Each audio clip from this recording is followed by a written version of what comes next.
জমিতে যখন চাষ করা হয় তখন কিন্তু অনেক পরিশ্রম করতে হয়। আমাদের লোকাল ভাষায় জমিতে মই দেওয়া বলি। মাটির প্রতিটি কোণায় কিন্তু আসলে কৃষকের হাতের ছোঁয়া থাকে, দরদ থাকে, মায়া থাকে। কিন্তু এই মুরব্বি দেখতে পাচ্ছি এখনো এই গরুর হালটা টিকিয়ে রেখেছেন। এটা আসলে খুবই ভালো একটা ব্যাপার।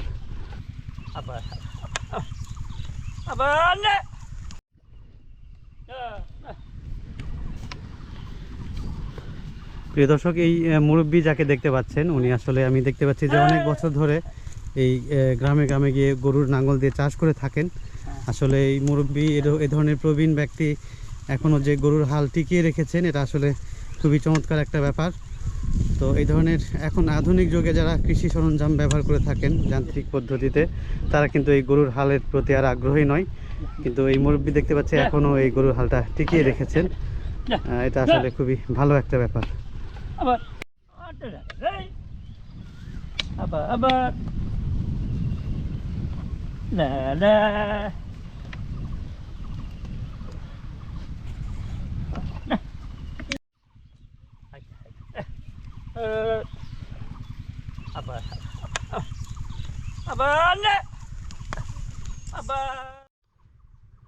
বন্ধুরা, এই পাশের জমিতে যে দেখতে পাচ্ছেন যে এই জমিতে টমেটো ক্ষেত করা হয়েছিল, এর আগের একটি ভিডিওতে আমি দেখিয়েছি।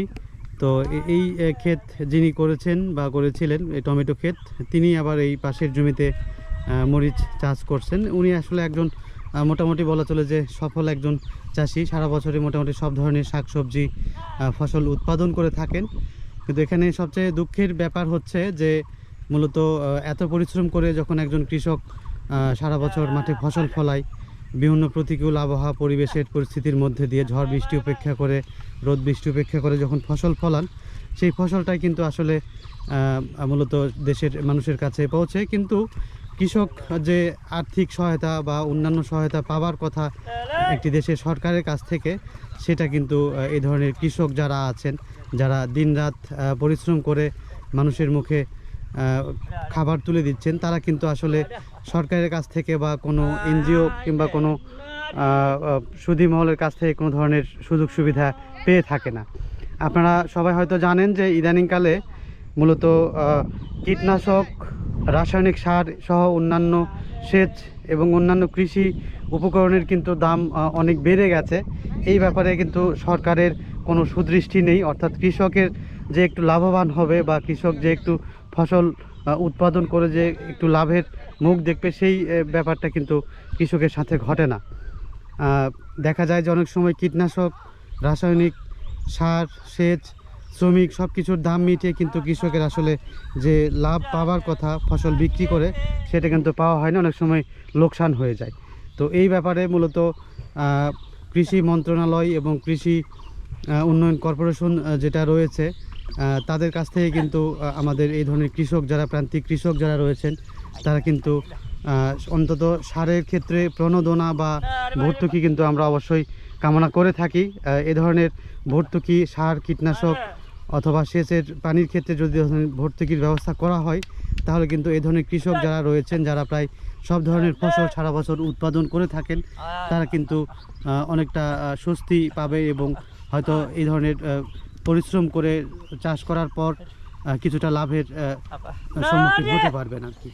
বন্ধুরা, যে এখন যে প্রক্রিয়াটা দেখা যাচ্ছে স্ক্রিনে, এটাকে আমরা আমাদের লোকাল ভাষায় জমিতে মই দেওয়া বলি। মই দেওয়া মানে হচ্ছে বাঁশের তৈরি একটা সমান একটা মই দিয়ে এই জমিগুলো সমান করা হয় আর কি, মাটিটা সমান করা হয়, করে এরপরে এটাতে আবার বেড তৈরি করে, মরিচের বেড তৈরি করা হবে, করে সেখানে মরিচ রোপণ করা হবে।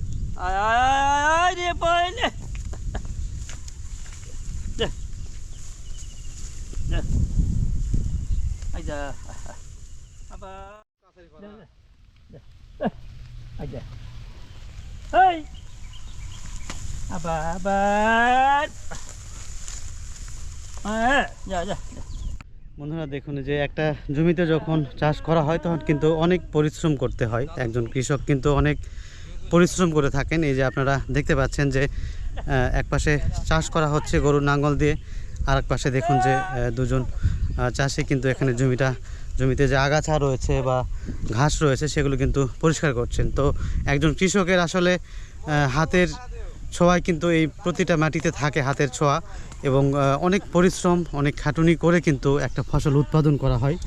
কিন্তু সবচেয়ে কষ্টের ব্যাপার হচ্ছে যে এত পরিশ্রম করার পরেও কিন্তু কৃষক তার কাঙ্ক্ষিত যে লভ্যাংশ পাওয়ার কথা বা যে টাকা পাওয়ার কথা সেটা কিন্তু পায় না, অনেক সময় কিন্তু লোকসান হয়ে যায় আর কি। এত পরিশ্রম করেও দিনরাত হাড় ভাঙা খাটুনি করেও কিন্তু কাঙ্ক্ষিত লাভ কিন্তু ফসল উৎপাদন করে পাওয়া যায় না। যার কারণেই কিন্তু বর্তমানে আধুনিক যুগে কৃষকের সন্তান যারা রয়েছে তারা কিন্তু কৃষি কাজ থেকে আস্তে আস্তে সরে পড়ছেন, এবং কৃষকরাও চাচ্ছেন যে তাদের সন্তানরা যাতে এত পরিশ্রম না করে মাঠে পড়াশোনা করে অন্যান্য চাকরি বাকরি বা অন্য কিছু করে, যেহেতু লাভ নেই বা প্রতি বছর লোকসানের সম্মুখীন হতে হয় ফসল উৎপাদন করে বা চাষ করে। এজন্য কিন্তু আসলে কৃষি কাজের যে ঐতিহ্য বাংলাদেশে রয়েছে এটা কিন্তু আস্তে আস্তে হারিয়ে যেতে বসেছে আর কি। এই যে দেখুন যে একটা একটা করে ঘাস কিন্তু জমি থেকে উপড়ে ফেলা হচ্ছে, মাটি থেকে উপড়ে, সেটা আবার এই যে গামলায় জড়ো করে এটা কিন্তু আবার কিন্তু আইলের মধ্যে ফেলে দেওয়া হবে। তো এভাবেই আসলে কৃষক কিন্তু মাটির সাথে সম্পৃক্ত বা সংযুক্ত।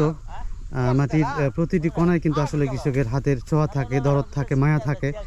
এভাবেই কিন্তু আসলে বাংলাদেশে এখনো পর্যন্ত ফসল উৎপাদন হয়।